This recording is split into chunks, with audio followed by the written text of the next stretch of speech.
I want to ask, I was sort of vehemently opposed to your view about West Coast compromising the competition, but I've got to say on the back of, and this is not taking anything away from Carlton whatsoever, but I think you're spot on, Kane.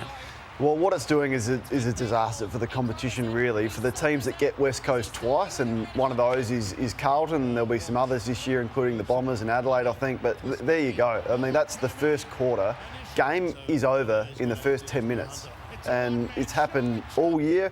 Curnow kicks another 10 after kicking 9 against them earlier on in the year. Taylor Walker has kicked 10, so what it does for the common medal race, a significant award in the history of our game, is not right, and it's affecting the integrity of the competition. And West Coast are oblivious to it, or they're too arrogant, or they're too stubborn to do something, but there needs to be a circuit breaker there. This can't continue. What would that circuit breaker be? Well, they need to move on from the coach, and they need to move on from a whole host of senior players. Shuey does his hammy again. Yo doesn't play. Nat Nui doesn't play. They've signed McGovern again. He's injured again. What is going to change at this footy club? Now, Adam Simpson during the week said, we don't lose players. I reckon you're about to, because Oscar Allen's playing on Charlie Curnow at full-back, a position he doesn't want to be there. I doubt whether Tom Barrass is going to be there next year. Talk over Harley Reid.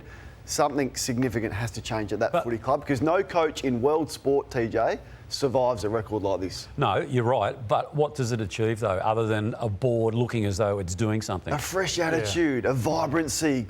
Who's going to bring that? Who's going to bring that? Someone will bring it. Look, at some They've won point... 3 of their past 44 matches now. Yeah, I understand, and I I agree with everything that Kane says. But whenever a coach is sacked, it is just to justify the board being there and the board shouldn't be doing the only something. one. Yeah, I feel like I'm with Kane. I feel like it's a boys' club over there, and they are the most comfortable 18th ranked side with 1 win and a 48% that I've seen. Like, they let go the fitness coach. They'd want to be more than that to show why years and years of mediocrity's been there. You've got to look at who's the best. Have we got the best CEO? Have we got the best development coach? Have we got the best football boss? List manager. Have we got the best coach?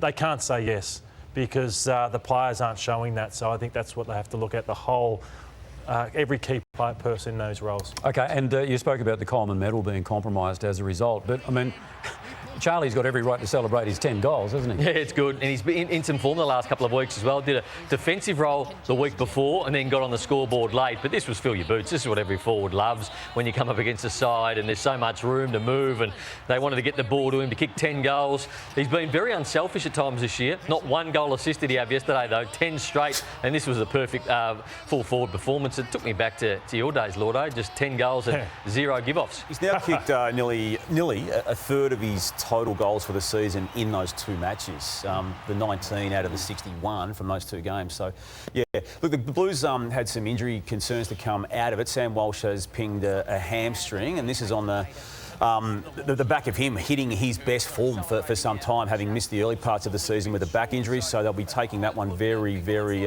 cautiously over it. We touched on Luke Shuey there, again being injured himself, and he was subbed off there. And you just see the stress and distress on him. He's been through so much. He's been such a warrior. His body's now breaking down. Silvani was subbed out of that game for the Blues with a jarred knee. Motlop had a calf.